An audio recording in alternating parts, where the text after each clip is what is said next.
আপনি কি বিশ্বাস করবেন একটি সরকারি প্রাথমিক বিদ্যালয় কিন্তু সেখানে শিক্ষক মাত্র একজন।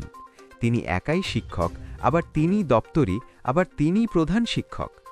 এমনই এক করুণ বাস্তবতার চিত্র উঠে এসেছে রাঙামাটির জুরাছড়ি উপজেলার একটি বিদ্যালয় থেকে। সকাল গড়িয়ে দুপুর, বিদ্যালয়ের বারান্দায় বসে আছে কয়েকজন শিশু।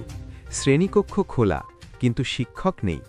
কারণ বিদ্যালয়ে দায়িত্বে থাকা একমাত্র শিক্ষক দাপ্তরিক কাজে ব্যস্ত। এটি রাঙামাটির জুরাছড়ি উপজেলার দুমদম্মা ইউনিয়নের ভুয়াতলি সরকারি প্রাথমিক বিদ্যালয়।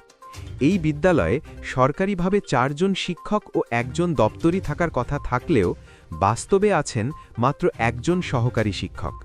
শিক্ষক লালপার পাংখোয়া জানান, আমাকেই পাঠদান, দপ্তরি কাজ, প্রধান শিক্ষকের দায়িত্ব সব সামলাতে হয়।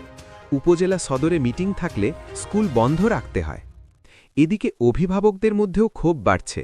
স্থানীয় হেডম্যান থাংলিয়ানা পাংখোয়া বলেন, শিক্ষক সংকটে শিশুদের পড়াশোনার আগ্রহ কমে যাচ্ছে। দ্রুত সমাধান না হলে শিক্ষার্থী ঝরে পড়বে। পরিসংখ্যান ও বড় চিত্র।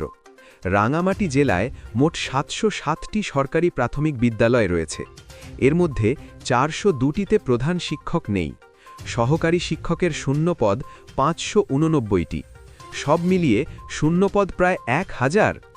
5 বছরের বেশি সময় ধরে এসব পদ শূন্য থাকায় ক্ষতিগ্রস্ত হচ্ছে প্রায় 77,000 শিক্ষার্থী। কর্মকর্তাদের বক্তব্য। সহকারী জেলা প্রাথমিক শিক্ষা কর্মকর্তা মানস মুকুল চাকমা বলেন, এত শূন্যপদ রেখে প্রাথমিক শিক্ষার লক্ষ্য পূরণ সম্ভব নয়। জরুরি ভিত্তিতে শিক্ষক নিয়োগ প্রয়োজন।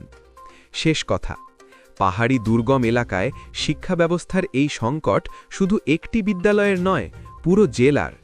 এখন প্রশ্ন একটাই, শিশুদের ভবিষ্যৎ রক্ষায় কবে মিলবে দ্রুত সমাধান? এই গুরুত্বপূর্ণ বিষয় নিয়ে আপনার মতামত কি? কমেন্টে জানান। ভিডিওটি ভালো লাগলে লাইক দিন, শেয়ার করুন এবং নিয়মিত এমন অনুসন্ধানী খবর পেতে নিউজ বাংলা চ্যানেলটি সাবস্ক্রাইব করতে ভুলবেন না।